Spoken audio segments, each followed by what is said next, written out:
Bueno, pues vamos a empezar esta conferencia y voy a empezar siendo agradecido y dando las gracias especialmente a Enrique Granell por haberme invitado a dar esta conferencia en la Escuela Técnica Superior de Arquitectura de Barcelona.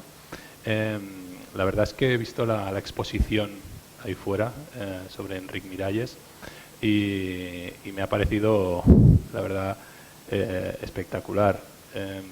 Cuando Enrique Granell me invitó a venir a hablar aquí hoy del Oulipo, ahora explicaré qué es el Oulipo, la verdad es que le dije que sí enseguida. Y luego me puse a pensar y dije, ¿dónde te has metido, no? Porque claro, venir a una escuela de arquitectura a hablar de literatura, pues quizá no era lo que me parecía más adecuado, pero Enrique enseguida me dijo que no me preocupase, que yo no tenía que hablar de arquitectura, que yo hablase de literatura, que hablase del Oulipo y que ya seríais vosotros y vosotras las que tenderíais los puentes, ¿no? La metáfora me pareció muy apropiada para una escuela de arquitectura, así que me quedé más tranquilo y he venido a hablaros de literatura. Pero ya veréis que la relación entre el Oulipo y lo que voy a explicar hoy aquí con la arquitectura es realmente plausible, ¿no? Como con otras tantas artes y disciplinas, no solo humanísticas, sino también científicas. Antes de que se me olvide, quería también decir que el cartel de esta exposición me parece realmente muy chulo. No sé si lo habéis visto ahí fuera, pero hoy mismo en las redes sociales me preguntaban que quién lo había hecho y no he sabido contestar. He dicho vamos, he contestado hace media hora que me estaba tomando un café en el bar y he puesto que, bueno, que es obra de la ETSAP y coordinado por Enrique Granell. No sé si hay que dar algún otro nombre o en todo caso luego lo hablamos y matizo mi comentario en Facebook. Bueno, dicho eso y con esta pequeña introducción y este pequeño agradecimiento, voy a empezar a hablar de el Oulipo, la potencia de la traba, que es el título que le propuse a Enrique y que luego me di cuenta de que era un endecasílabo perfecto, ¿no? Oulipo, la potencia de la traba, con sus acentos en tercera, sexta y décima. Aquí se ve que he venido a hablar de literatura, pero no os preocupéis que no voy a hablar de métrica, sino que voy a hablar de otros conceptos que atañen a la manera en que concibo yo y concebimos los miembros del Oulipo la escritura y la literatura, ¿no? Si me permitís echar la vista atrás, empezaré contando el origen de este grupo llamado Oulipo. A mí me gusta pensar que el germen del grupo, o que de nuevo por utilizar una metáfora arquitectónica, la primera piedra del grupo se puso una noche de diciembre del año 1896 en un teatro de París, el Nouveau Théâtre, donde al abrirse el telón un actor exclamó «Merde». No sé si sois afrancesados, afrancesadas, pero bueno, quien más quien menos habrá intuido que es una deformación de una palabra escatológica y que pertenece a la primera réplica de la obra Le Roi, o Rey, de Alfred Jarry, que evidentemente desde el año 1896 se ha representado numerosas veces, incluso con algunas variaciones. Aquí en Cataluña fue el Ubu President, no sé si lo recordáis, del Juglàs. En todo caso, en esta obra de teatro es donde se pronuncia por primera vez, al menos en público, el término patafísica. El término patafísica que, según el propio Alfred Jarry, desarrollará en una novela posterior y publicada póstumamente en 1911, es la ciencia de las soluciones imaginarias, o la ciencia de las excepciones, la ciencia de lo particular, ¿no? Así como la ciencia, tal como la conocemos normalmente, es la ciencia de lo general, es decir, aquello que estudia que cuando un objeto con una masa es atraído por la gravedad y no tiene ningún impedimento que lo retenga, cae hacia el centro de la Tierra. Eso sería lo que estudia, por ejemplo, la física, ¿no? Pero la patafísica lo que estudia es las excepciones, ¿no? Y se pregunta si cuando este objeto no tiene ningún impedimento para ser atraído por la gravedad terrestre, no es el objeto el que va hacia, perdonad, ya no lo voy a hacer más, hacia la Tierra, sino la Tierra y todo lo demás lo que sube hacia el objeto, ¿no? Es decir, que la patafísica intenta mirar la realidad desde otra perspectiva, desde otro lado, ¿no? Venía justo en el bar, como os decía, tomando un café, venía repasando este libro, Especies de Espacios, de Georges Perec, que es un miembro del Oulipo, luego hablaré de él largo y tendido. De hecho, creo que es uno de los libros de cabecera de muchos arquitectos, y Enric Miralles creo que lo cita en la propia exposición, creo que habla de él, y lo venía repasando un poco por si encontraba alguna frase que me podía dar pie a hablar de ella, y he visto una que no recordaba y que me parece también muy patafísica en su propia concepción, ¿no? Dice esto, dice precisamente un personaje de Raymond Queneau, que es el fundador del Oulipo y otro de los autores a los que cita Enric Miralles, dice que se pregunta, este personaje de Raymond Queneau en el vuelo de Ícaro, si el número 13 bis en una calle es una cifra par o impar, ¿no? Entonces, creo que bueno, es una visión muy patafísica, ¿no? De preguntarse realmente, de buscarle, si queréis, por utilizar una expresión muy nuestra, los tres pies al gato, ¿no? Bueno, la patafísica, ¿qué relación tiene con el Oulipo? Pues tiene una relación de filiación muy evidente. ¿Por qué? Porque una vez muerto Alfred Jarry, y pasados prácticamente 50 años desde la primera edición parcial de Las gestas y opiniones del doctor Fostro, el patafísico, que es la novela donde Alfred Jarry desarrolla el concepto de patafísica, se crea en París el Colegio de Patafísica. En el año 48 se crea el Colegio de Patafísica, que es una institución de investigaciones sabias e inútiles.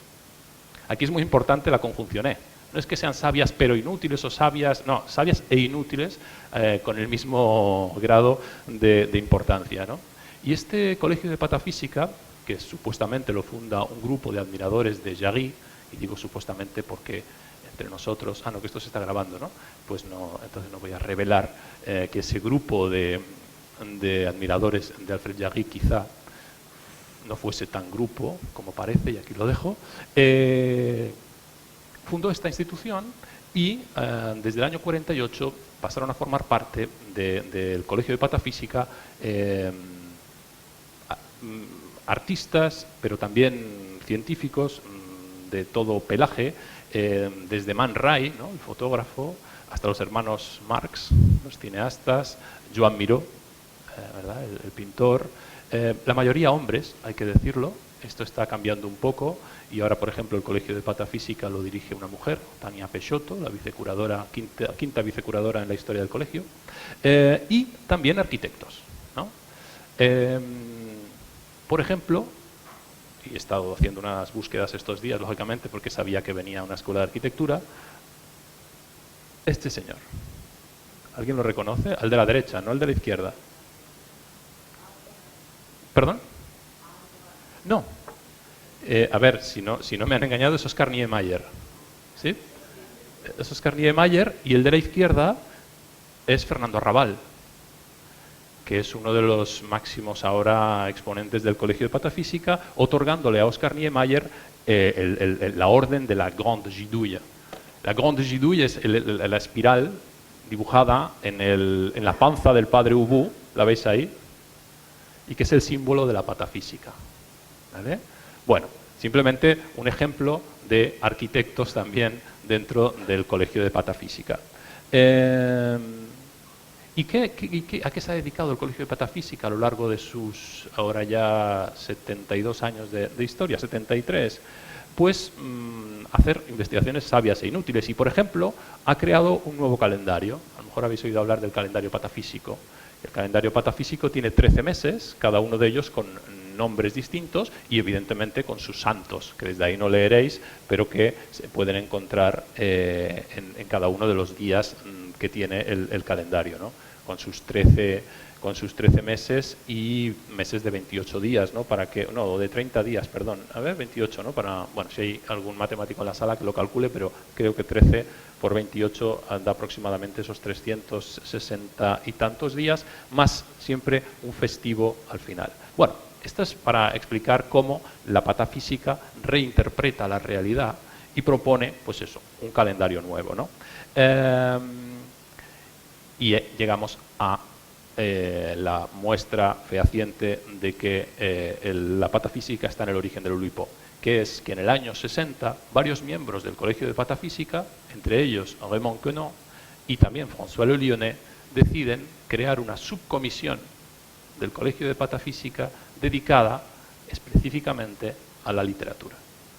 Y ahí nace el Oulipo, que es el Ouvroir de Littérature Potentielle, en el año 1960, y más allá de los dos cofundadores, hay también otros 8 miembros que desde el principio forman parte del grupo y que son también miembros del Colegio de Patafísica. Por lo tanto, la afiliación entre la patafísica y el Oulipo creo que queda claramente demostrada, ¿no? Esta sería una foto del Oulipo, del grupo, creo que es del año 75, muy conocida, donde podemos ver algunos de sus miembros más destacados, como Raymond Queneau, fundador, François Le Lyonnais, fundador, Italo Calvino, que también era muy apreciado, ¿no? por Enrique Miralles. ¿Quién más tenemos por aquí? Tenemos a Harry Matthews, fallecido recientemente. Tenemos a Georges Perec, no sé si lo reconocéis, con sus pelos casi afros, diríamos hoy, su barbita, su perilla. Marcel Benabou, en fin, varios miembros, y los que no estaban en ese momento recortados, ¿no? Aquí o aquí en los extremos. ¿Qué es el Oulipo? Bueno, pues el Oulipo, más allá de ser una subcomisión del Colegio de Patafísica, es un grupo que desde el año 1960 se dedica a proponer nuevas formas o estructuras que puedan ser utilizadas por los escritores del mundo entero de la manera que les plazca. Y también recuperar del olvido formas o estructuras antiguas que quizá ya no se utilicen, pero que puedan ser reutilizadas para hacer avanzar, si queremos, la historia de la literatura. Por eso es muy importante decirlo desde el principio que el Oulipo no es una vanguardia. A pesar de lo que muchas veces se cree, y el ejemplo más claro lo tengo hace 2 días, que estaba en Bilbao en un festival de literatura y humor, el Festival Ja, donde lo primero que me dijeron es: me encanta el surrealismo del Oulipo. Y no, en realidad el Oulipo es casi, me atrevería a decir, que justo lo contrario del surrealismo, en el sentido de que al Oulipo le interesa profundamente el pasado. Y ya sabemos que las vanguardias pretenden romper con el pasado y hacer tabula rasa y empezar de cero. El Oulipo no. El Oulipo tiene esa vertiente, digamos, si queréis, vamos a decirlo así, vanguardista, en el sentido de que propone nuevas formas y nuevas estructuras y nuevos caminos para la escritura y para la creación literaria, pero sin dejar de ver lo que se ha hecho anteriormente. Y de hecho, tanto es así que tenemos un nombre o una denominación específica para aquellos autores y autoras que antes de la existencia del Oulipo habían trabajado con la misma idea que tenemos nosotros, y les llamamos plagiarios por anticipación. Por lo tanto, sentadas las bases de lo que no es el Oulipo, es decir, no es una vanguardia, voy a intentar ahora explicaros con un poco más de detenimiento en qué consiste el trabajo del grupo. Yo fui cooptado en el año 2014 y me convertí en el 40º miembro del grupo. En toda su historia, en los 61 años de historia, ha habido 41 miembros. Somos 41 porque incluso los muertos siguen formando parte del grupo. El grupo se reúne todos los meses y los fallecidos están invitados a las reuniones, pero excusados por causa de fuerza mayor.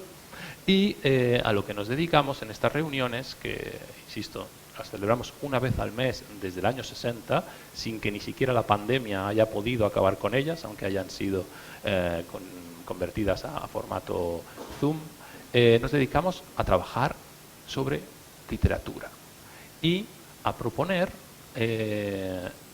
un término que he leído en la exposición de Enric Miralles, al que parece ser que le tenía mucho aprecio, que es el concepto, el término de la constricción. En francés, contrainte, que podríamos traducir como restricción, como traba. Traba es el término que propone, entre otros, Hermes Salceda, que es un profesor de la Universidad de Vigo, especialista en Raymond Roussel, y que precisamente el otro día, cuando supo que venía a hablar en el contexto de una exposición sobre Enric Miralles, me dijo: yo trabajo en un edificio o en un campus diseñado por Enric Miralles, ¿no? Y de hecho, no sé si la relación la habíais hecho hasta ese punto, pero fuera tenéis expuesto un libro de Hermes Salceda, de la Universidad de Vigo, que fue el recopilador de los textos que conforman el Atlas de Literatura Potencial, textos potentes, publicado por Pepitas de Calabaza. Es decir, que todo empieza a encontrar su lugar en esta conferencia y en esta exposición. En todo caso, llamémoslo traba, llamémoslo constricción, llamémoslo restricción, la contrainte ulipiana consiste en ponerse reglas, si queréis, de juego para la creación literaria. En ponerse no solo reglas, sino también obstáculos. A mí me gusta mucho citar una frase de Bertolt Brecht, del Galileo Galilei, una obra de teatro de Bertolt Brecht, en la que en un momento dado, uno de los personajes, yo creo que es el propio Galileo Galilei, dice que la distancia más corta entre dos puntos, cuando ponemos un obstáculo en medio, es la línea curva. Y yo creo que define muy bien, por lo menos mi concepción, de lo que es la constricción, ¿no? Es ese obstáculo que el creador, llamémosle escritor en este caso, se impone en su trabajo para no ir de A a B en línea recta, que es lo más aburrido que hay en literatura y en la vida, ¿no? Y entonces, poniéndose un obstáculo, lo que hace es dibujar una curva, dibujar una perífrasis, y en esa curva o en esa perífrasis enriquece su propia escritura, ¿no? Y esto me hizo mucha gracia verlo dicho de manera similar por Enrique Granell en un artículo hablando de Enric Miralles, cuando hablaba del garabato, de la trayectoria en zigzag de los peces, del movimiento quebrado del caballo de ajedrez, ¿no? Como formas de sortear los obstáculos y huir de la línea recta. Aquí es cuando dije, vale, estamos en la misma onda, vamos a hablar de lo mismo. Y el concepto de constricción, en el fondo, se puede utilizar en literatura, pero se puede utilizar también, creo yo, en arquitectura o en cualquiera de las otras artes que podamos pensar. No en vano existe también, igual que hay un obrador de literatura potencial, el Oulipo, se han ido creando a lo largo de los últimos 60 años un Umupo, es decir, un obrador de música potencial, un Ucuipo, un obrador de cocina potencial, un Ulipopo, que es un obrador de literatura policíaca potencial, o incluso un Uarchpo, un obrador de arquitectura potencial. Evidentemente, para venir a esta charla de hoy he estado investigando sobre este Uarchpo y no he encontrado demasiado material. Pero sí es cierto que sí es cierto, si hacemos caso a lo que dice Wikipedia, sí es cierto que uno de los miembros del Oulipo, que era Stanley Chapman, inglés, que fue cooptado como corresponsal extranjero del Oulipo en 1961, era arquitecto. Y, según dice Wikipedia, formó parte del Uarchpo, el obrador de arquitectura potencial. Y también es cierto, como he podido encontrar haciendo una pequeña investigación, que en el año 2001 se hizo un seminario alrededor de la arquitectura potencial, exactamente en el Instituto Francés de Arquitectura, la semana del 28 de mayo de 2001. Después no sabemos, o yo no sé qué ha ocurrido con el Uarchpo, pero no hay más noticias. Entonces no sé si es un obrador oculto, camuflado, que está trabajando en una obra que revolucionará la arquitectura mundial, pero de momento yo no tengo más información y ahí os dejo a los arquitectos y estudiantes de arquitectura para que hagáis esa investigación. Es verdad que he encontrado también un Uarchpo, que parece ser más bien un estudio de un arquitecto llamado Jan Fuschino, o Fuschino, no sé si lo conocéis, que sería también el acrónimo de obrador de arquitectura potencial, y también un UPROPO, que sería un obrador de proyectos potenciales creado por los estudiantes de la Universidad de Montreal, estudiantes de arquitectura de la Universidad de Montreal. Es decir que seguramente hay una potencialidad, y ahora pasaré a hablar de la potencialidad también, importante, que puede ser explorada a la hora de aplicar el concepto de constricción o de traba a la arquitectura. El otro día lo hablaba con una amiga arquitecta y evidentemente le preguntaba que cuáles eran las constricciones que se podían, ¿no?, utilizar en arquitectura, de qué tipo, ¿no?, más bien. Y claro, ella me hablaba de las obligaciones de respetar no solo, pues, no sé, los pesos, las medidas, etcétera, sino también las ordenanzas municipales, urbanísticas, etcétera, ¿no? Para mí todo eso serían constricciones como lo serían la gramática o la sintaxis en la lengua, en la literatura, ¿no? La constricción va un paso más allá. Por eso algunos autores hablan de sobreconstricción, es decir, la constricción ulipiana va más allá de las constricciones propias del lenguaje, como no podía ser de otra manera. Luego os enseñaré un buen conjunto de posibilidades de trabas, ¿no?, aplicadas a la literatura, evidentemente, ¿no? Por eso y también digamos que el Oulipo, la constricción ulipiana va más allá de las constricciones, que no son simplemente sintácticas o gramáticas, pero que van más allá de lo que se ha aceptado ya históricamente. Por ejemplo, el soneto. El soneto es un poema, es el poema seguramente por excelencia, la forma métrica por excelencia de la poesía occidental, está sometido a unas reglas, a unas trabas, a unas constricciones que no son para nada naturales, entre comillas, ¿verdad? La rima, la métrica, 2 cuartetos, 2 tercetos, rima abrazada o encadenada. Pensemos en el famoso soneto en X de Mallarmé. Stéphane Mallarmé se impone escribir un soneto donde una de las rimas sea en X, que es quizá una de las rimas más infrecuentes en francés, o nix, fenix, etcétera, ¿no? Se está poniendo una constricción, se está poniendo una traba, y seguramente, gracias a eso, va a escribir un poema, que al final ha pasado a la historia de la literatura como uno de los poemas más conocidos, ¿no? Aboli, bibelot, dinanité sonore, no sé si os suena este soneto. Al final, lo que está consiguiendo es escribir un soneto que seguramente no habría escrito si no se hubiese impuesto una serie de trabas, de obstáculos, de reglas para escribirlo, y de reglas férreas, ¿no? Entonces, ese sería, digamos, un poco, creo, la definición de la constricción. Y del mismo modo que los ulipianos nos ponemos constricciones, también recurrimos al clinamen. El clinamen, que es un concepto que viene de la tradición epicúrea, es la excepción a la regla.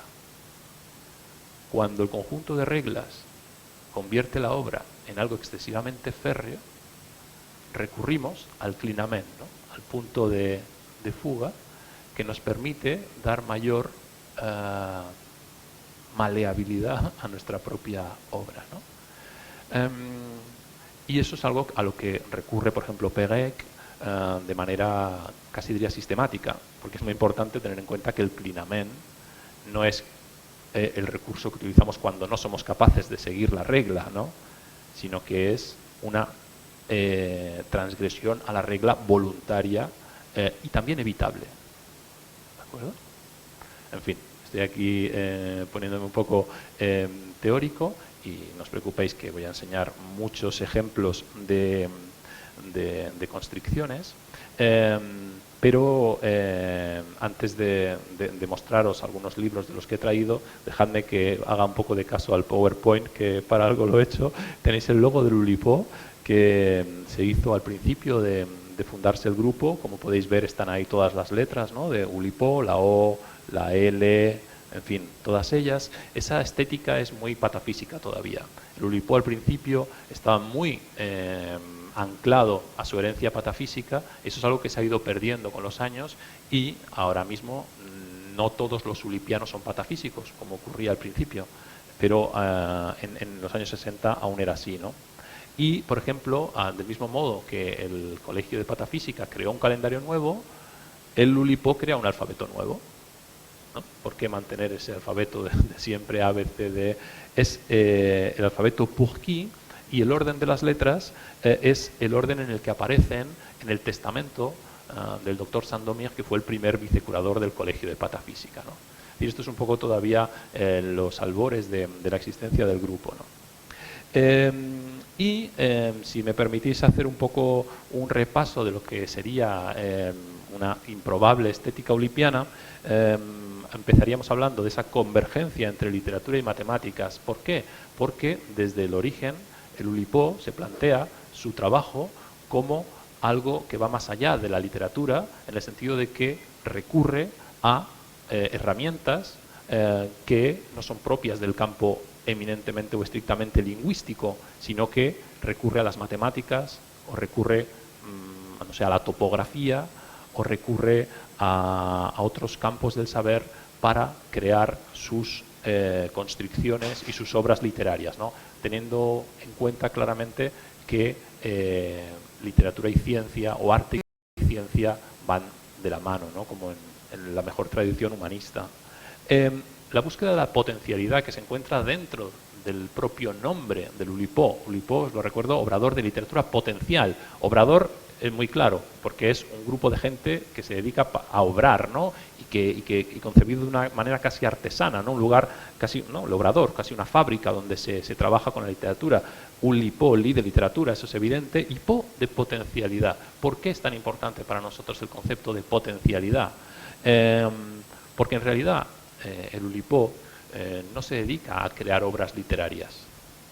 Es cierto que algunos miembros del Oulipo crean obras literarias, y sin ir más lejos, el presidente actual del grupo, Hervé Letellier, ganó el año pasado el Goncourt, y que yo he traducido al castellano, por cierto, y en Francia ha vendido ya más de 1 millón de ejemplares. Es el segundo Goncourt más vendido de la historia, después del Amante, de Marguerite Duras. Es decir, que los escritores del Oulipo a veces escriben obras y a veces venden millones de ejemplares, pero no es ese para nada el objetivo del grupo, sino, como os decía, el objetivo del grupo es crear esas formas, esas estructuras, esos moldes, esas constricciones que tengan una potencialidad suficiente como para que puedan ser utilizadas por los escritores para crear sus propias obras, ¿no? Y ahora os pondré algunos ejemplos donde el concepto de potencialidad es evidente y explícito, ¿vale? Rechazo del azar y de la inspiración. Yo creo que no lo he dicho hasta ahora, pero lo habréis adivinado. El Oulipo no tiene nada de romántico, es casi, diría, antirromántico, ¿no? No cree en la inspiración, no cree en el poeta inspirado por las musas, sino que es más bien, o tiene más bien el concepto del escritor o de la escritora como artesano, ¿no? Como persona que trabaja con el lenguaje, que trabaja con la literatura de una manera plenamente consciente de lo que está haciendo, ¿no? Y por eso es contrario al surrealismo entendido en su vertiente de escritura automática, ¿no? Sabéis que uno de los ejercicios más típicos del surrealismo no era la escritura automática, ¿no? No, el Oulipo no tiene nada que ver con la escritura automática, todo lo contrario, tiene que ver con ponerse una traba en la propia escritura para modificarla. Porque, como decía que no, es más esclavo el poeta que sigue unas reglas que ignora, como pueden ser las de la inspiración, que el poeta que respeta una serie de reglas, como pueden ser, en el caso del teatro clásico, ¿no? De lugar, de tiempo o de acción, ¿no? Y sobre todo, si es el poeta el que se pone sus propias cadenas o sus propias reglas, pues todavía más, ¿no? El papel del lector, o si queréis del espectador, o si queréis del receptor en su sentido más amplio, es fundamental para el Oulipo. No entendemos la escritura como un acto solipsista en el que el escritor escribe para él, sino que entendemos, como decía Perec, que escribir es un juego que se juega a dos, entre el escritor y el lector, y que por lo tanto el papel del receptor no solo es importante, sino que es absolutamente imprescindible para que la obra tenga sentido. Y eso os lo mostraré con un libro de Raymond Queneau, que me consta que era muy apreciado por Miralles, en el cual sin lector no hay obra. Estoy hablando un poco del hipertexto también, ¿no? Ese tipo de textos en los que son los lectores los que eligen el propio itinerario de lectura. Y el texto, como tal, no existe hasta que no se actualiza por el lector. Ahí de nuevo tenemos la potencialidad. Este tipo de textos solo existen en potencia, pero no solo este tipo de textos. Yo creo que toda la literatura, todos los libros, como decía Maurice Blanchot decía que un libro que no se abre, es decir, un libro que no se lee, es un libro que no existe. Pues ese es el papel, ¿no?, que creo que le otorgamos de manera consciente al lector, y todo texto que escribe un autor ulipiano está pensado de manera consciente para ser jugado, para ser interpretado por el lector, ¿no?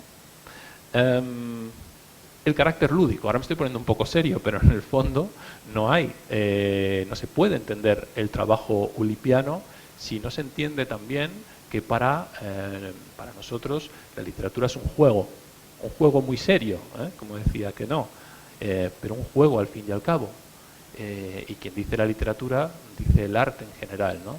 Entonces, no es de extrañar que en muchas de las obras ulipianas el juego esté presente de una manera, casi diría, estructural, ¿no? Que se ha usado el ajedrez para escribir esa obra, o el juego del Go, o el dominó, pero bueno, esos serían simplemente ejemplos explícitos del uso del juego para crear obras literarias, pero también hay una concepción lúdica que, digamos, recorre toda la producción ulipiana, ¿no? Y finalmente había dejado para el final la constricción, que ya os la he explicado, creo yo que suficientemente con profundidad. Si os parece bien, también podéis intervenir, ¿eh? Si alguien tiene una pregunta en mitad de mi charla, levantad la mano y predicamos con el ejemplo, con lo de emisor-receptor. Pero si os parece bien, os voy a empezar a mostrar ejemplos de constricciones.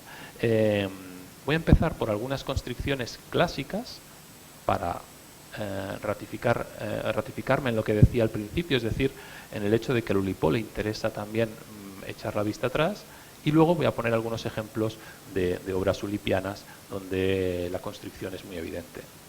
Voy a empezar con esos plagiarios por anticipación, ¿no?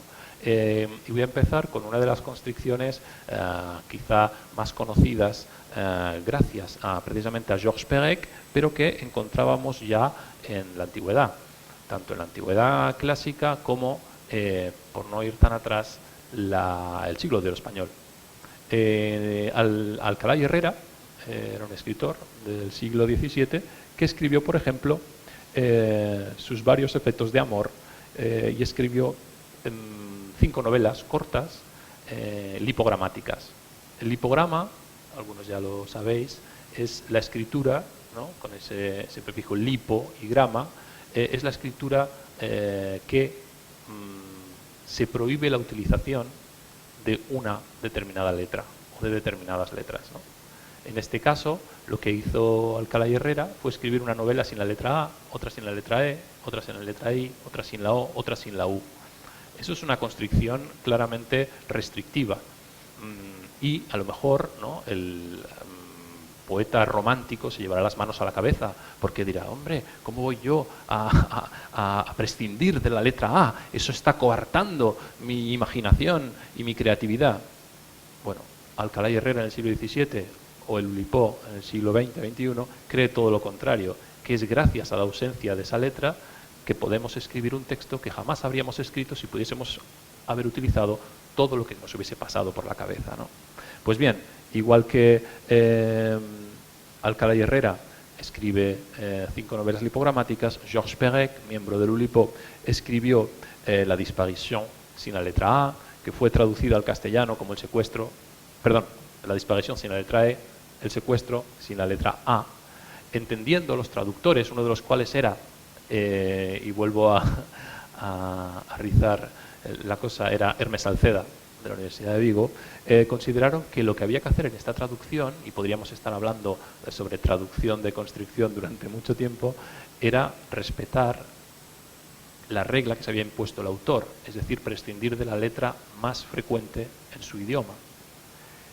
y consideraron que la más frecuente en castellano era la A, y por eso la traducción de la disparition se convierte en el secuestro, que no tiene A, del mismo modo que no tenía E, que es la más frecuente en francés en el original. Y recientemente, bueno, hace 2 o 3 años ya, Adrià Pujol hizo una versión catalana, también sin la letra A, bueno, se llama l'Eclipsi, y veo que ganó el Premi Serrador de Traducció, el Premi Manuel Serrat Crespo de Traducció Literaria, y bueno, si conocéis a Adrià Pujol, pero acaba de sacar un libro nuevo que me ha recomendado Enrique hace un rato, y en todo caso es uno de los escritores catalanes más afines también al Ulipo, ¿verdad? Palíndromos. ¿Sabéis lo que es el palíndromo clásico, ¿no? Sator, arepo, tenet, óperas rotas, que también se puede leer así, sator, arepo, tenet, sator, y bueno, este es un palíndromo absolutamente que se puede escribir leer, perdón, en todas las direcciones posibles. La traducción del latinajo la tengo aquí porque nunca la recuerdo exactamente cómo es, pero significa el sembrador arepo guía con destreza las ruedas, o algo así, no sé si hay algún latinista en la sala, pero en todo caso los ulipianos, tras la muerte de Perec, muy joven, a los 45 años, le dedicaron este poema que es palindrómico, si lo veis arriba, se repère Perec, se repère Perec, se repère Perec, se repère Perec, se repère... No, es también un poco reproduciendo esa lectura múltiple que hemos visto en el caso anterior, y luego evidentemente con una elegía a Perec, ¿no? Después Perec además también había escrito un palíndromo de más de 4 páginas. Imaginaos si es difícil escribir un palíndromo. ¿Recordáis, no? A ver, ¿cuál es el palíndromo clásico en castellano? ¿No? ¿Ninguno? Dábale arroz a la zorra el abad, ¿no? ¿No os acordáis? Dábale arroz a la zorra el abad. Claro, es que esto se está grabando. Cuando grabamos me corto, porque me habían hecho una variante que es un poco psicalíptica y además se mete con un político. Luego cortamos al final y os digo la versión que a mí... No, la voy a decir, si da igual, si esto no lo va a ver nadie, ¿no? Hay una variante de esa que es dábale anal paz a Zaplana el abad. Se puede leer igual bueno, como Zaplana tampoco ya no está muy metido en política, ya no... Bueno, ese tipo de juegos que evidentemente denotan también el carácter lúdico y el carácter humorístico del Ulipo están presentes, ¿no? en este tipo de juegos que ya provienen de la antigüedad. Vale, y se me ha acabado la pila de... Bueno, pues seguimos.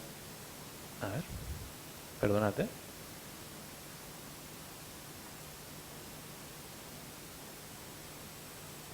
Vale, los laberintos también.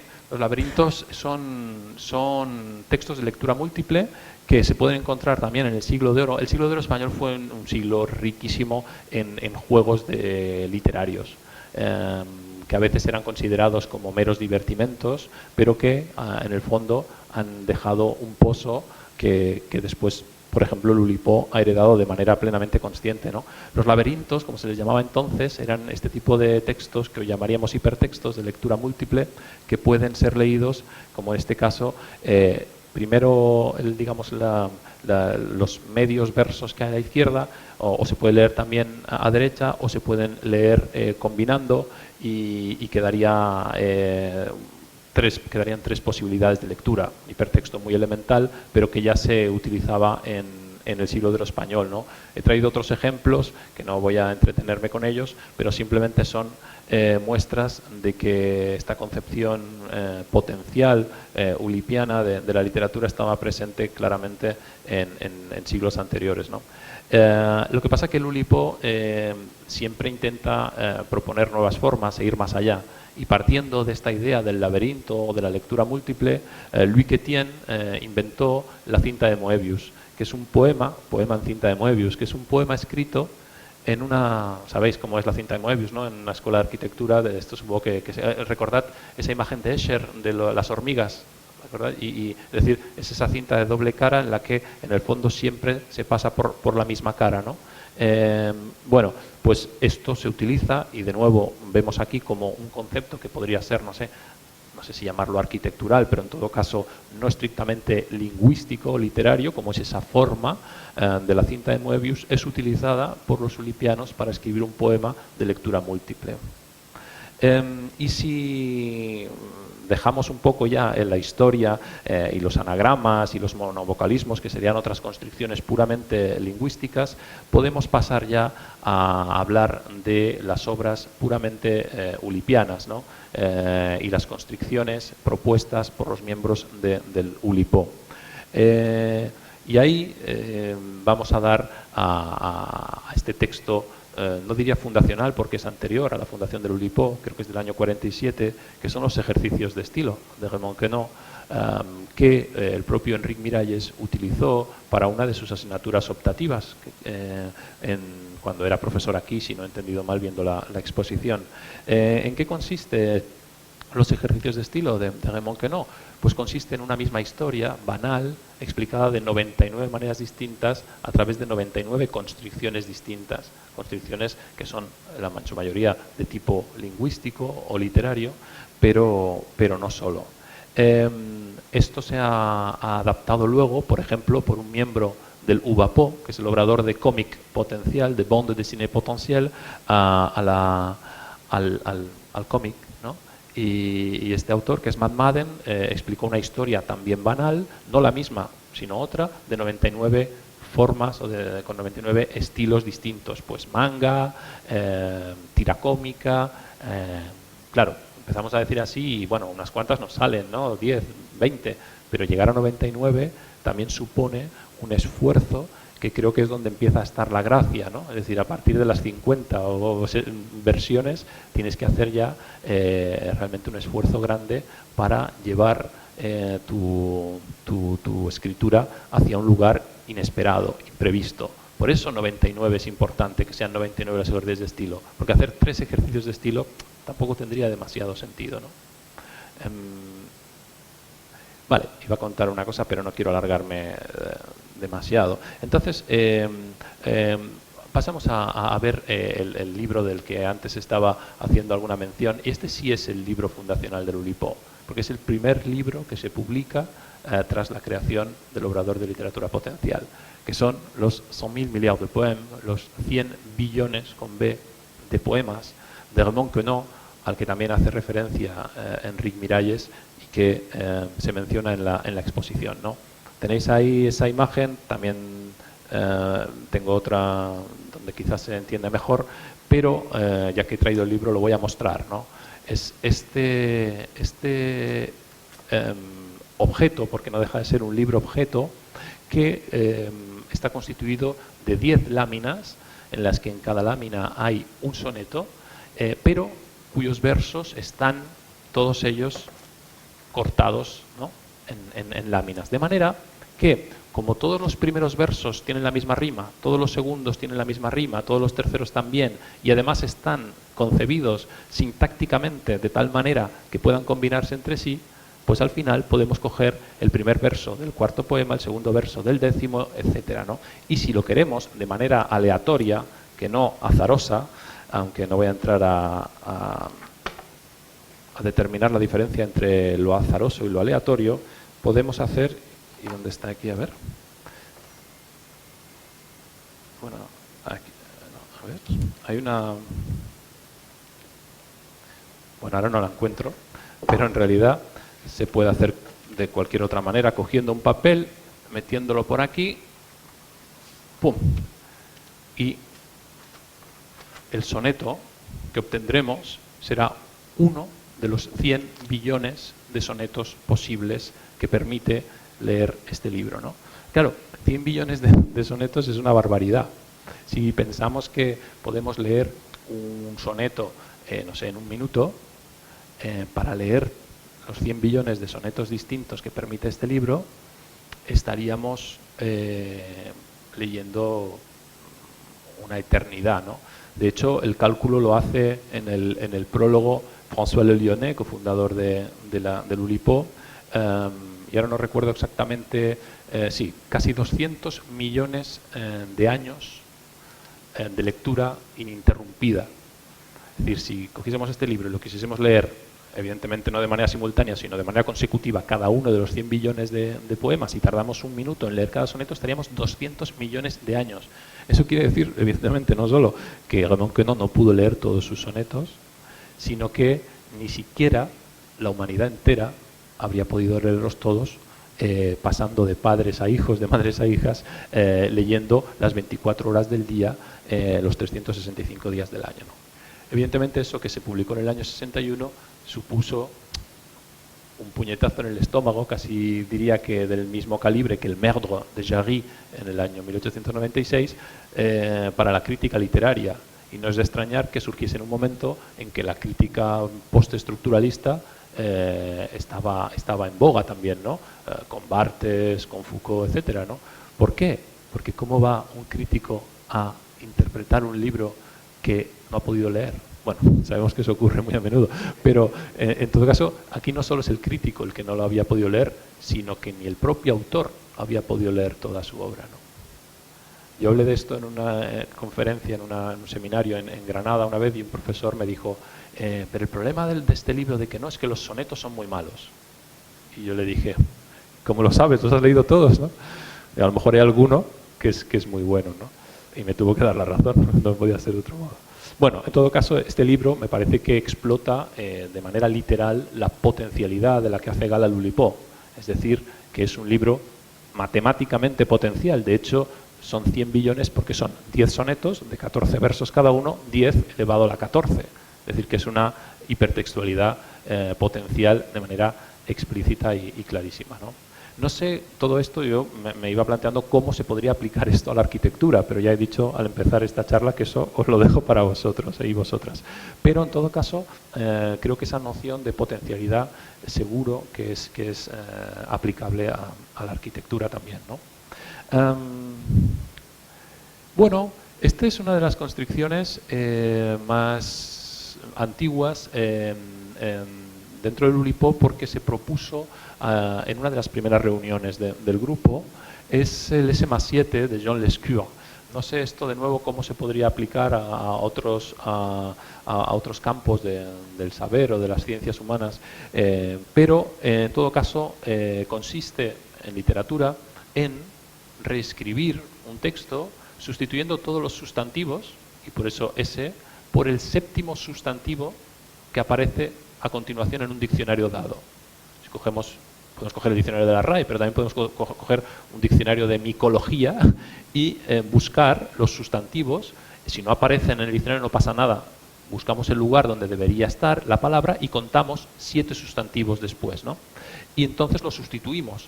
Y al final, y eso es quizá uno de los motivos por el cual el Oulipo muchas veces se confunde con el surrealismo, el resultado es un texto que puede sonar a surrealista, pero que no es en absoluto surrealista, porque está sometido a un procedimiento, ¿no? El concepto de procedimiento es también muy importante. Es decir, que no es lo mismo coger un periódico, como proponía, creo, los dadaístas, ¿no? Recortar las palabras, meterlas en una bolsa, mezclarlas y sacarlas al azar. No es lo mismo eso que someter un texto a una sustitución sistemática del séptimo sustantivo que aparece en un diccionario dado, ¿no? Y en este caso, el poema que os propongo es una variante del S+7, que es el S+1 funcional, que le llamamos. ¿Por qué? Porque, evidentemente, si queremos aplicar este procedimiento, que lo podemos hacer con textos muy conocidos, como, y os animo a que lo hagáis, con la Biblia, por ejemplo, ¿no? O con el Padre Nuestro, ¿no? Y salen textos absolutamente muy divertidos. En este caso, si queremos sustituir los sustantivos de final de verso, lógicamente no lo vamos a sustituir por el séptimo sustantivo tal cual que aparece en un diccionario, sino que lo tenemos que sustituir por un sustantivo que cumpla con los requisitos del verso, es decir, métricos y rítmicos, ¿no? Por eso, si cogemos este fragmento de La vida sueño de Calderón, que como ya conocéis y podéis leer, es: sueña el rico en su riqueza que más cuidados le ofrece, sueña el pobre que padece su miseria y su pobreza, sueña el que a medrar empieza, sueña el que afana y pretende, sueña el que agravia y ofende, y en el mundo, en conclusión, todos sueñan lo que son, aunque ninguno lo entiende. Yo sueño que estoy aquí de estas prisiones cargado, y soñé que en otro estado más lisonjero me vi. ¿Qué es la vida? Un frenesí. ¿Qué es la vida? Una ilusión, una sombra, una ficción, y el mayor bien es pequeño, que toda la vida es sueño, y los sueños, sueños son.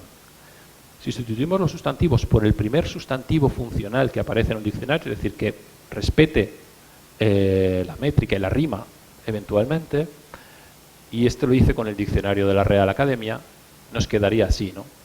Sueña el riego en su simpleza, que más culadas le ofrece. Sueña el pocho que padece su misil y su presteza. Sueña el que a medrar empieza, sueña el que afana y pretende, sueña el que agravia y ofende, y en el muro, en concreción, todos sueñan lo que son, aunque ninguno lo entiende.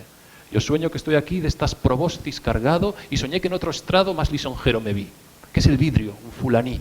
¿Qué es el vidrio? Una impleción, un sombrajo, un figurón. Y el mayor bienio es pequeño, que todo el vidriado es ceño, y los sueros son. Bueno, evidentemente, bueno, tiene, vamos, más o menos gracia, pero suena, puede sonar. Bueno, a mí, más que al surrealismo, me recuerda al capítulo 68 de Rayuela, ¿no? De Cortázar, ¿lo conocéis? El de apenas le amalaba el noema, que yo durante mucho tiempo pensé que lo había escrito utilizando el S+7. Pero luego no, luego estudiándolo mejor descubrí que era a través del Fortran, que la formulación transpuesta, ¿no? Utilizar el principio de una palabra y yuxtaponerlo al final de otra, ¿no? Bueno, este tipo de ejercicios ya veis que se pueden hacer así o se pueden incluir en una novela como Rayuela, bueno, que es una de las novelas quizá más conocidas, ¿no? Por lo menos de Cortázar. Bien, más ejemplos. Calvino, ya que lo tenemos también en la exposición, utilizó las cartas del tarot para escribir El Castillo de los Destinos Cruzados. Y no sé si alguien la ha leído, pero son una serie de personajes que llegan a un castillo y no pueden hablar y tienen que contar lo que les ha ocurrido a través de poner cartas del tarot. Y luego, pues primero uno, luego otro, y van cruzando sus cartas y van contando sus historias. Pues al final no deja de ser el uso de imágenes, de un juego de cartas para contar una historia, ¿no? De nuevo, no sé cómo esto se podría aplicar a la arquitectura, pero he visto que, por ejemplo, uno de los alumnos que estuvo recibiendo las clases de Miralles en aquel trienio, ¿no? En el que hizo Venecia, Viena e Istambul, o que dedicó cada uno de los 3 años a estas 3 ciudades, es un juego de cartas también, ¿verdad? Por lo tanto, algo debió inspirar también Calvino, o no sé, o el propio carácter lúdico de la propuesta de Miralles para que haya cartas en la exposición y haya cartas en mi conferencia, ¿no? ¿Qué más? Bueno, la moral elemental, de que no. Esto es una forma nueva. Cuando os decía que el Oulipo propone formas y estructuras nuevas, esto es claramente una forma fija que no propone en el año 75 y que, quién sabe si dentro de 4 años no será la forma poética por excelencia de la literatura occidental, igual que lo ha sido el soneto en los últimos siglos. Y tiene esta forma que me parece que no sé, que es casi diría arquitectónica, ¿no? Que está pensada de una manera casi diría espacial, evidentemente, ¿no? Eso me hace pensar que cuando estaba en el bar repasando especies de espacios, he leído otra frase que me ha encantado de Perec, que habla del tiempo y del espacio, y la voy a colar aquí, ya que he hablado del espacio. Dice así, dice: el espacio parece estar más domesticado o ser más inofensivo que el tiempo. En todos los sitios encontramos gente que lleva reloj, pero es muy raro encontrar gente que lleve brújula. Bueno, aquí tenemos un ejemplo de cómo que no intenta domesticar ese espacio, el espacio de la página, el espacio del poema. Y esta es la estructura que va a tener siempre una moral elemental. Las iniciales son sustantivo y adjetivo.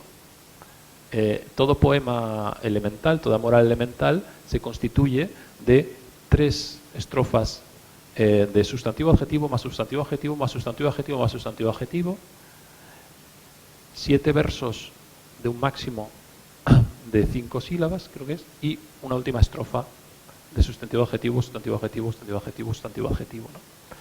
La lectura acaba creando una sonoridad, una cadencia, una melopea, casi diría, que a mí me parece especialmente apropiada para según qué tipo de poesía, ¿no? Y es un ejercicio que yo he hecho a menudo con mis alumnos son las 2 ya, madre mía, con mis alumnos de los talleres que imparto, y he querido traer la moral elemental que escribió uno de ellos, Antonio Moriones, en Pamplona, para que veáis un ejemplo práctico en castellano de moral elemental, ¿no? Dice así: sol huidizo, nubes pertinaces, fresco extemporáneo, domingo ulipiano. Compañeros nuevos, amigos antiguos, libros inexplorados, domingo ulipiano. Cabezas dormidas, propuestas exigentes, desafíos estimulantes, domingo ulipiano. ¿Qué importa lo que ocurre tras la puerta? Pasa la gente, silencio de pecera, axolotl. Tiempo fugaz, reloj veloz, final próximo, domingo ulipiano. No es una estructura azarosa, no es que el poeta se pone ahí a escribir y pone... No, es una estructura muy pensada, y evidentemente en ese interludio, que son los 7 versos, se intenta romper la sintaxis machacona del sustantivo-adjetivo, ¿verdad? Y genera un ritmo y una cadencia muy distinta de todo lo demás, ¿no? Tampoco es azaroso que haya 3 estrofas al principio y una al final. Si fuese al revés, seguramente no generaría el mismo efecto, ¿no? Bueno, pues una forma fija, ¿no? Y no quería dejar pasar la oportunidad de hablar de La vida, instrucciones de uso, de Georges Perec. Ese libro, esa portada, es el que habéis puesto fuera en la exposición, que es la edición original, ¿no?, de Hachette. En un momento dado pensé, cuando Enrique me invitó a venir a hablar hoy aquí, pensé que iba a hablar solo de este libro. No podría haber estado una hora hablando de este libro, podría haber estado un día entero, ¿no? Y además es muy apropiado para venir a hablar de Oulipo a una escuela de arquitectura, porque es una novela que está ambientada en un edificio de París y narra la historia de todos los inquilinos de ese edificio, ¿no? Como si hubiésemos quitado la fachada y pudiésemos asistir a pudiésemos ver todas las habitaciones que dan a la calle, ¿no? Una calle que se inventó Perec, que no existe en París, no existe ni con el nombre ni con la calle, pero que es el número 11 de la rue Simon Crubelier, que es el título que dio Miralles a una de sus asignaturas optativas, según he visto hoy en la exposición. Con lo cual, evidentemente, podía haber solo hablado de La vida, instrucciones de uso, que además es el libro que a mí me hizo escritor en cierta manera, y que mi madre, que está por ahí, me regaló cuando yo era un adolescente. Entonces, os voy a enseñar solo algunas imágenes. Evidentemente, la fachada de ese edificio haussmanniano, se dice, ¿no?, parisino, ¿no?, de finales del 19. La 13 Rue del Percebe, que sería la referencia española más evidente. Saul Steinberg, The Art of Living, ¿no?, que creo que Enrique citabas en el artículo que antes he mencionado, y que es la inspiración directa de Perec y no la de 13 Rue del Percebe.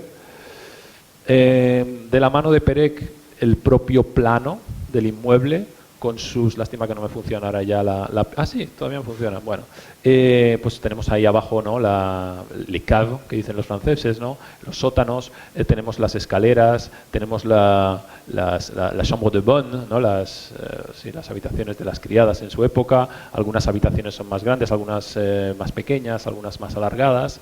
Y entonces lo que hace Perec a la hora de narrar la vida de todos estos que aparecen por aquí, Winkler, Marquisot, Altamont, Beaumont, etc., él se plantea de una manera conscientemente ulipiana cómo describir o en qué orden describir las vidas de estos inquilinos, ¿no? Y entonces ahí es cuando pone en marcha lo que para mí es el más increíble compendio de constricciones que he encontrado nunca a la hora de escribir una novela. Para empezar, recurre a la poligrafía del caballo, que me vuelve a llevar a Miralles cuando hablaba del salto del caballo para evitar la línea recta, ¿no? Y lo que hace es, bueno, aquí ya he pasado al plano tal como se ofrece al lector en el libro, y entonces lo que hace es dividir ese plano en 10 por 10, o sea, en 100 casillas, y empezar a describir o a hablar de sus inquilinos dando saltos del caballo del ajedrez. Empieza en la coordenada 6-6, en las escaleras, y empieza a dar saltos del caballo de tal manera que acaba pasando por todas las casillas. ¿Sí? Que es algo que no es tan sencillo. Si os ponéis a hacerlo, veréis que seguramente llegaréis a un momento que os quedaréis en la 89, no podréis continuar, ¿no? Bueno, tampoco es tan difícil. Lo consigue hacer y de esa manera describe. ¿Veis aquí abajo que por aquí no pasa, verdad? Ese es el clinament del que os hablaba antes. Por eso la vida de instrucciones de uso no tiene 100 capítulos, sino que tiene 99. 99 como los ejercicios de estilo, ¿de qué no? 99 como la comedia de Dante, ¿no? Si no estoy equivocado. Y luego se inventa un montón de cosas más y utiliza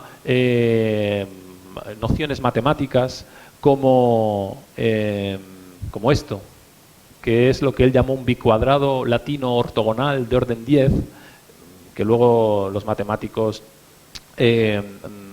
con los que he hablado me dijeron que no es exactamente, no es correcto, pero bueno, se trata de rellenar de nuevo las 100 casillas con pares de números que no se repiten nunca, ¿veis? Ni aquí arriba, es casi como un sudoku si queréis, ¿no? Ni en vertical, y cada par no se repite nunca, ¿no? El 1-1 no va a volver a aparecer en ningún lado. Esto le permite, ya me vuelve a funcionar el mando, esto le permite distribuir en su novela 42 pares de listas con elementos que son colores, joyas, citas, etcétera, ¿no? Es decir, realmente una construcción increíble, por no hablar de la pseudoquenina, que no pienso explicar aquí, para distribuir el material narrativo a lo largo de 600 páginas. Yo creo que es lo más cercano, ¿no?, a lo que me imagino yo que se podría hacer para volverse loco a la hora de escribir una novela. En todo caso, es importante aclarar que esto no tiene que conocerlo el lector. Y pensando también no tiene que conocerlo, pero tiene que sentirlo de alguna manera. Por eso pienso también en la analogía con la arquitectura, ¿no? No sé qué términos utilizáis para hablar de la gente que habita un edificio o que lo ocupa, pero esa gente no debería, creo yo, saber cómo ha estado hecho el edificio, ¿no? No tiene que conocer los planos del edificio, pero tiene que habitarlos, ¿no? Y tiene que sentirlos. Pues es un poco lo mismo. Con la constricción siempre hay dos opciones: desvelarla o no desvelarla. Y en este caso, y es así como lo aplico yo también en mis libros, la constricción es un recurso para construir un texto. Pero el lector no es en ningún caso un desencriptador de constricciones. El lector tiene que disfrutar del texto sin saber cómo se ha hecho, ¿no? Otra cosa es que luego te intereses y quieras ver los planos del edificio o quieras ver el cuaderno de constricciones del autor, pero eso ya es un estadio diferente en la recepción de una obra, ¿no? No está hecho para eso, en el caso de Perec, ni en el caso de muchas de las constricciones que utilizamos, ¿no? Y bueno, yo quiero dejar un poco también para que intervengáis vosotros, así que voy a pasar por delante de algunas. Bueno, esto es muy curioso. ¿Conocéis esto? The Vanishes Leprechaun. ¿Veis ahí que hay 1, 2, 3, 4, 5, 6, 7, 8, 9, 10, 11, 12, 13, 14, 15 enanitos, ¿no? Pues, y veis también que está como ¿no?, dividido en 3 partes, ¿no? Si intercambiamos estas 2 partes de sitio, esos 15 enanitos se convierten en 1, 2, 3, 4, 5, 6, 7, 8, 9, 10, 11, 12, 13 y 14. ¿Vale? Pero son los mismos. Esos 15 se convierten en 14 intercambiando los dos de arriba. Bueno, pues esto, que es un juego gráfico, casi de mago, ¿no? Lo aplican los ulipianos, en este caso Claude Berge, a un soneto, a un poema que en principio tiene 15 versos, 1, 2, 3, 4, 5, 6, 7, 8, 9, 10, 11, 12, 13, perdón, 14, y que si intercambiamos esto con esto, tiene 1, 2, 3, 4, 5, 6, 7, 8, 9, 10, 11, 12, 13, 14 y 15 versos. Eso parece magia absoluta, sobre todo teniendo en cuenta que no añade ni quita ninguna letra ni ninguna sílaba.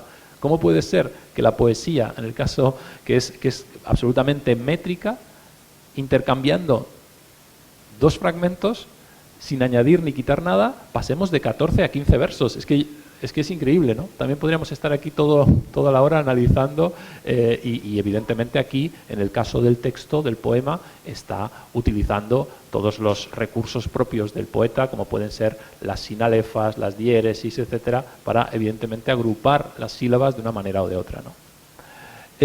Y luego ya os había propuesto otra serie de ejemplos con construcciones de tipo espacial, estructural, de Perec, gramatical. Esfinge es una novela de Anne Garreta, ya que he hablado muy poco de escritoras del Oulipo, también las hay, menos de las que desearíamos, pero el futuro es nuestro y vamos a cambiarlo. En Esfinge de Anne Garreta, que fue publicado por Anagrama en el año 89, esto es una novela que ahora se empieza a poner, empieza a estar absolutamente, una vigencia absoluta, porque es una novela del año 80 y de finales de los 80 que pone ya desde su propia concepción sobre la mesa la cuestión de la identidad de género. Y se está empezando a trabajar mucho desde los estudios queer, etcétera. ¿Por qué? Porque es una historia de amor entre dos personajes que en ningún momento sabemos si son hombre y hombre y mujer, mujer y hombre, mujer y mujer. No hay rasgos de género. Lo cual me hace pensar en algo que me han comentado hace poco, que cada vez creo que está más en boga en la arquitectura, que es la arquitectura con noción de género, ¿verdad? De hecho, eso, la pareja de un amigo mío trabaja en un bufete de arquitectura centrada en la arquitectura con visión de género. Bueno, quiero decir que evidentemente todo esto no está tampoco separado de cualquier implicación de tipo ideológico que queramos darle a nuestra obra, ¿no? Construcciones hipertextuales, construcciones tipográficas. Esta me hace mucha gracia porque en uno de los textos que he podido ver en la exposición se menciona explícitamente, y no quiero equivocarme, pero es Maurici Pla quien habla de esta traba, de esta constricción. Y consiste la constricción del prisionero en que, bueno, que hay un prisionero en una cárcel, una celda, y tiene que escribir un texto y tiene un pedacito de papel muy pequeño y quiere escribir el texto más largo posible, una carta. Y entonces lo que hace es utilizar solo las letras del alfabeto, de nuevo una grama en plural, que no sobresalen ni por arriba ni por abajo. Es decir, no puede usar la D, no puede usar la J, solo usa las que están que no sobresalen ni por arriba ni por abajo, ¿no? Y este caso que os he traído aquí es un libro cuyo título respeta esa constricción. Un verso en una casa enana, de Pablo Moiño, que es traductor de Perec y de Queneau también, y como veis está dentro como de un pentagrama, ¿no? Y el texto ya por sí, sobre todo si lo veis dentro de una página donde no se utiliza, ya llama la atención, ¿no? ¿Veis que no sobresale por arriba ni por abajo? Y además utiliza la constricción del prisionero estricta, que es que tampoco la sis, porque la I tiene el punto, ¿vale? Como siempre, la constricción puede ser más férrea o menos, depende de lo que queramos hacer, ¿no? Ese es su avaro acaso, su rara manera, avanzar, crear un surco, recorrer una acera escasa, ¿no? Etcétera. Y ya que he citado a Maurici Pla, y ya casi para terminar y cederos la palabra, me ha gustado mucho cómo termina el texto, y de hecho lo he lo he fotografiado porque me gustaría leeros cómo termina ese texto, porque me parece bastante representativo.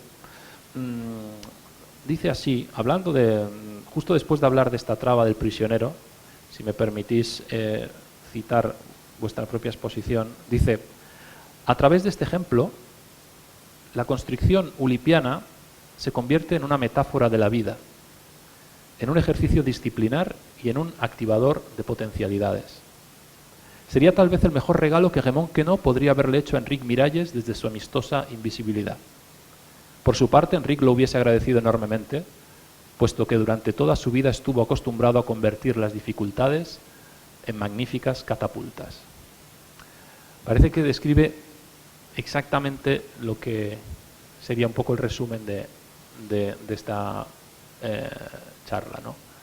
La constricción, la dificultad, el obstáculo como catapulta, como acicate para la creatividad o para la creación tout court. No quiero acabar, además, sin mostraros un último ejemplo de texto ulipiano, porque este ya sí que es realmente arquitectónico, que son las Twin Towers de Ian Monk, miembro inglés del grupo, y que, si me permitís, voy a construirlas para vosotros en directo, ¿no? Las Twin Towers de Ian Monk son, como su propio nombre indica, dos torres gemelas que además son hipertextuales, ¿no? Y las tengo normalmente en casa, en el salón, pero las he deshecho para volver a construirlas aquí, para que veáis cómo también la arquitectura y la literatura pueden llegar a darse la mano en un texto como este, ¿no? En este caso he construido, pues no sé si cuál de las dos, o la he reconstruido si queréis. Evidentemente este texto, este libro objeto, es posterior a la caída de las Torres Gemelas, ¿no? Y puede leerse, es un poema, es un poema que puede leerse de arriba abajo, cara a cara, y aquí leeríamos: dans la jungle de ciment, des milliers de vitrines, des tonnes de béton, puis de l'acier fer et cuivre. O podríamos leerla dando la vuelta, línea a línea, ¿no? Dans la jungle de ciment, il rampe un lion fait de tout ce que vous désirez. Ici, il y a des centaines, des milliers de vitrines, papier, fantaisie, etc., ¿no? Entonces, bueno, tal vez si, no sé, si Enrique Miralles hubiese conocido también estos textos, habría visto que su admirado Queneau y su admirado Perec y su admirado Calvino pues tenían epígonos que podían hacer cosas como esta. Y con esto os cedo la palabra por si queréis preguntar algo.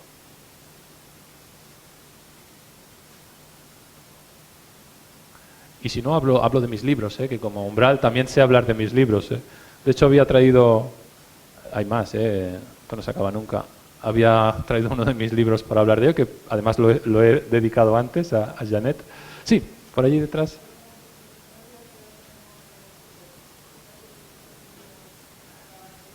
Esta, digamos que la constricción recibe el nombre, si quieres, en este caso es verdad que habría que especificar, ¿no? Recibe el nombre del libro, que es las Twin Towers, ¿no? Las Torres Gemelas de Ian Monk, ¿no? Claro que es potencial per se, en el sentido de que tiene distintas lecturas posibles y que son los lectores los que tienen que actualizar ese texto, pero además, evidentemente, pues también puede ser utilizado por otros escritores para hacer sus propias Twin Towers, ¿no? Respetando esta forma, escribir el texto que quieran y luego ir más allá, ¿no?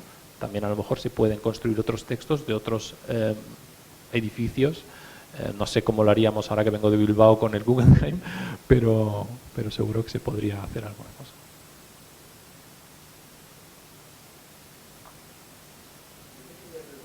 Sí.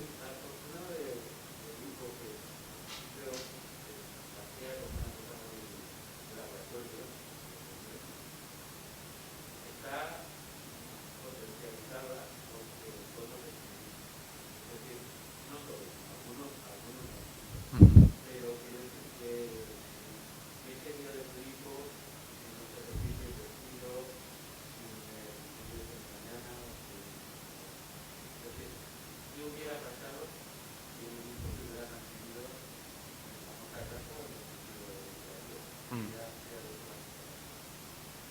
Sí, es muy interesante la pregunta, Enrique. Claro, primero has hecho tú una puntualización que es importante. No todos los ulipianos escriben, por lo menos en teoría, ¿no? Es decir, que en el grupo hay escritores, evidentemente, hay arquitectos, como hemos visto, hay historiadores, hay matemáticos, pero también es eso, hay miembros que no producen obra literaria, pero la mayoría sí, ¿no? Y claro, es como un poco demostrar el movimiento andando, ¿no? La mejor manera para poner a prueba una constricción es utilizándola, ¿no? Y escribiendo un texto con esa constricción. Si se hubiese quedado solo en la mera enunciación de una potencialidad absoluta, evidentemente, pero no contrastada, de la constricción enunciada, yo creo que sí, evidentemente, el grupo no habría conseguido lo que es su principal objetivo, que es que sus constricciones, sus formas, sus estructuras, sus etcétera, puedan ser utilizadas por todo el mundo, porque no habría conseguido traspasar el umbral de las reuniones privadas, ¿no? En ese sentido es algo que sí que se planteó en algún momento y que se sigue planteando en el seno del grupo, que es cuál es la relación que tiene que tener el grupo con la vida pública.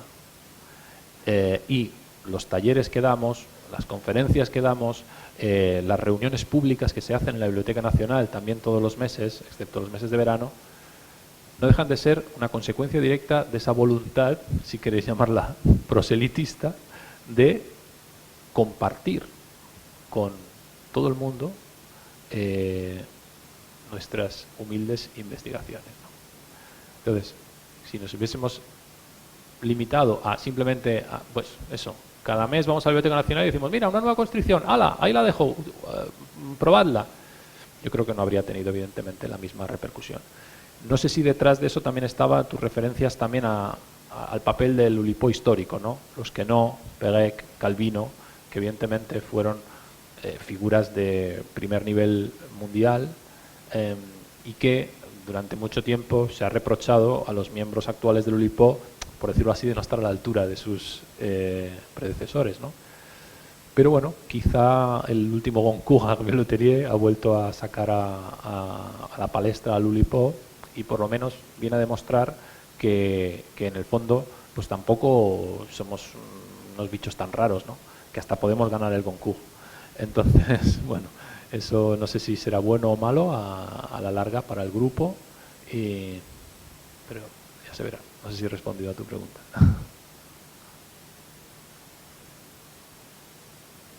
Sí, Benedetta.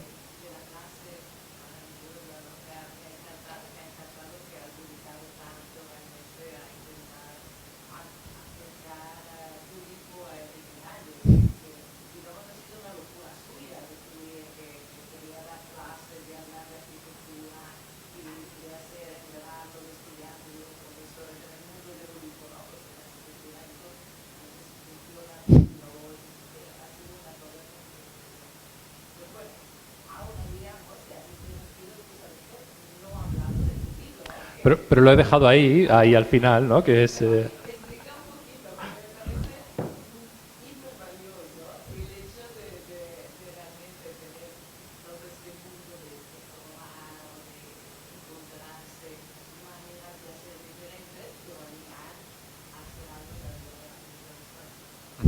Bueno, pues te lo agradezco, Benedetta.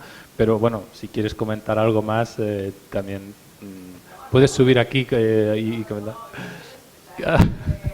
Bueno, pues te lo agradezco, te lo agradezco. Muy brevemente, en esta novela, que es mi segunda novela de una trilogía, utilicé una estructura inspirada en una forma poética medieval, que es la sextina. La sextina, que la inventó un trovador, Arnaud Daniel, es una forma combinatoria, un poema de 6 estrofas, de 6 versos cada uno, ¿no? y se van repitiendo, la palabra final de cada verso se va repitiendo en cada una de las 6 estrofas con una combinación 6, 5, 6, 1, 5, 2, 4, 3, que hace que si hubiese una séptima estrofa, el orden volvería a ser el mismo, 1, 2, 3, 4, 5, 6. Entonces, lo explica un poco mal, pero bueno, es una forma combinatoria para distribuir esas 6 palabras finales en las 6 estrofas, ¿no? Y yo pensé que eso se podía aplicar también a la escritura de una novela. Entonces, esta novela, que es una novela, ¿cómo le llaman a estas novelas? Las novelas que suceden en un solo día, siempre olvido el término. Bueno, sucede en 24 horas, ya me vendrá el término. Está dividida en 6 partes, madrugada, mañana, mediodía, tarde, etcétera, y hay 6 personajes. Entonces yo distribuyo esos 6 personajes en cada una de las 6 partes utilizando una combinatoria muy parecida a la de la sextina, pero proponiendo una nueva, que es la contrasextina, es decir, haciéndola a la inversa. Y entonces, de la misma manera, bueno, este es claro, no deja de ser también bastante, no sé, casi, yo me lo paso muy bien haciendo estas cosas que con el Rotring, como veía que Enric Miralles, ¿no?, que decía uno de sus alumnos que utilizaba, o no sé, el de 0,2 y sin, bueno, pues yo me lo paso genial haciendo estas cosas. Esta es la estructura de la novela. Arriba tenéis medianoche, madrugada, bueno, las 6 partes, y aquí los 6 personajes, entre los que hay una niña, pero también un perro, también un cuadro colgado en la pared, y aquí vemos, ¿no?, cómo utilizo esto, ¿no? Si esto fuese una sextina sería 1, 2, 3, 4, 5, 6, y luego 6, 1, 5, 2, 4, 3, que es lo que os decía, ¿no? Pero si la sextina dibuja esta forma, que es la de la espiral, por eso es muy patafísica y también a los ulipianos les gusta mucho, que sería el 6, 1, 5, 2, 4, 3, ¿por qué? El 6 va al 1, el 5, el 2, el 4, el 3. Yo lo que hago con estas es 2, 4, 6, 5, 3, 1. Y acaba creando esto, ¿no? 2, 4, 6, 5, 3, 1. Por eso le llamé trencina, ¿no? Bueno, pues me inventé una estructura. ¿Por qué yo no uso la sextina? Porque no quería que la primera parte, que acaba con el 6, empezase la segunda parte con el 6 también. Eso es lo que ocurre con la sextina. Pero eso es bonito en poesía, porque la última palabra que has encontrado del sexto verso, de la primera estrofa, se repite al final del primero de la segunda. Pero yo no quería eso. Y entonces me inventé esta otra, 2, 4, 6, 5, 3, 1. Bueno, al final, pues en vez de una espiral tenemos una trenza, ¿no? Y esa es la estructura que tiene la novela. Ejemplo de uso de una constricción poética antigua, reformulada, aplicada a la escritura novelesca, ¿no? Luego puede salir una mierda de novela o puede salir una novela que esté bien. Es decir, evidentemente, la constricción no te asegura, como no te asegura que escribas un soneto que vaya a ser bueno el soneto, ¿no? Exactamente. O pedírselo a Janet, que está detrás, o robárselo. No sé si hay alguna pregunta más.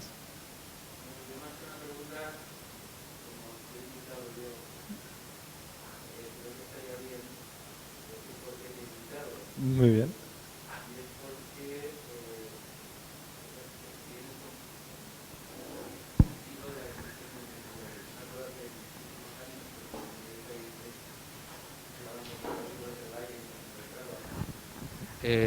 Enrique compraba libros de arquitectura, pero no demasiados, y compraba muchos libros de otras muchas cosas.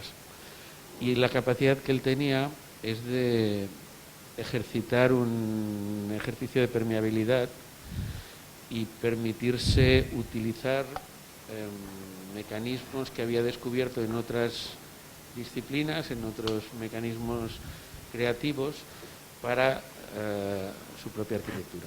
Y creo que en el caso Ulipo, en los ejercicios de estilo, vista la obra de Enrique, ahora un poco con la distancia que nos dan 20 años, yo casi me atrevo a decir que Enrique solo ha hecho un proyecto en toda su vida y que él no sabe cuál es, y que se ha ido aproximando de muchas maneras en cada uno de los proyectos. Y esos son los ejercicios de estilo. Al final, ¿cuál es la escena del autobús y del calor? No lo sabemos, pero en cada una de las explicaciones se da la explicación a esa escena de una manera, y yo creo que Enrique en su cabeza, de alguna manera podíamos tal vez asumir que la arquitectura es una, y que nos vamos aproximando en cada proyecto de una manera peculiar, no diferente, sino peculiar, y al final la arquitectura forma parte de esos ejercicios de estilo. Pues la verdad es que te ha quedado muy bien, Enrique. y lo podríamos extrapolar también a toda la, o sea, no solo a la obra de un arquitecto, ¿no? Sino luego al final, que también es muy ulipiano, ¿no? La escritura colectiva, el trabajo colectivo, ¿no? Por eso me encanta también la idea de bufete de arquitectos o de estudio de arquitectos, ¿no? De arquitectura, donde no es solo y Benedetta es el ejemplo más claro, su trabajo con Miralles, y como luego pues supongo que lo vais a proseguir. Que también la arquitectura, como decía, creo que lo dice aquí, creo que era Lautréamont, ¿no? Y lo cita en el 100.000 milliards de poèmes, que la poesía no está hecha por uno, está hecha por todos. Y creo que la arquitectura, ¿no? También, evidentemente, es un arte que no es individualista, sino que está hecho por todos, ¿no? Gracias a vosotros, que sepáis que me han entrado ganas de estudiar arquitectura, preparando esta conferencia.